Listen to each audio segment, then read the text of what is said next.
دوستو اس 1 منٹ کے ویڈیو میں آپ کو گڈ نیوز دینے والا ہوں۔ وہ گڈ نیوز یہ ہے کہ آج کیس جو کیا گیا تھا 5 سے 15 اسکل جابس پر،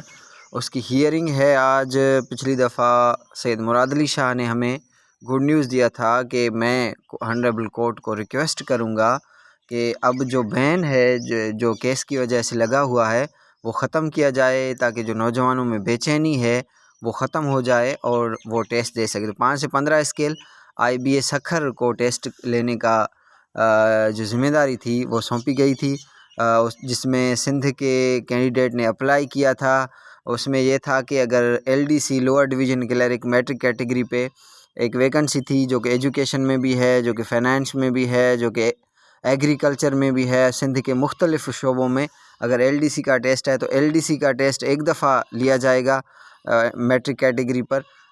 ویسے تو یہ ہوتا تھا کہ ہر ڈپارٹمنٹ کے لیے ہمیں علیحدہ ٹیسٹ دینا ہوتا تھا، تو اب یہ چونکہ جو گورنمنٹ نے ایک بہت اچھا اسٹیپ لیا ہے، ہر دفعہ چالان پے کرنے سے، ہر دفعہ پیسے دینے سے ایک دفعہ کا ہم ٹیسٹ دیں گے اور پھر ہم ہر ڈپارٹمنٹ میں L D C U D C بننے کے قابل ہو جائیں گے، کمپیوٹر آپریٹر۔ تو یہ جابس ہیں، اس میں اکثر جو جابس ہیں 5 سے 15 اسکیل میں وہ کمپیوٹر ریلیٹڈ ہیں۔ جو گڈ نیوز میں نے آپ سے شیئر کرنا تھا وہ یہ تھا کہ آج کورٹ ہیئرنگ ہے اور امید ہے کہ یہ مسئلہ حل ہو جائے گا اور آپ کو آئی بی اے سکھر جلد آپ کے سلپس جو ہے وہ ایشو کر کے آپ سے ٹیسٹ لیا جائے گا۔ اس کے لیے ہم نے موک ٹیسٹ لینے کا بھی ارادہ کیا ہے، تو وہ بھی ہم انشاءاللہ لیں گے تاکہ آپ کی پریپریشن ہو جائے اور آپ ٹیسٹ پاس کریں۔ Thank you very much.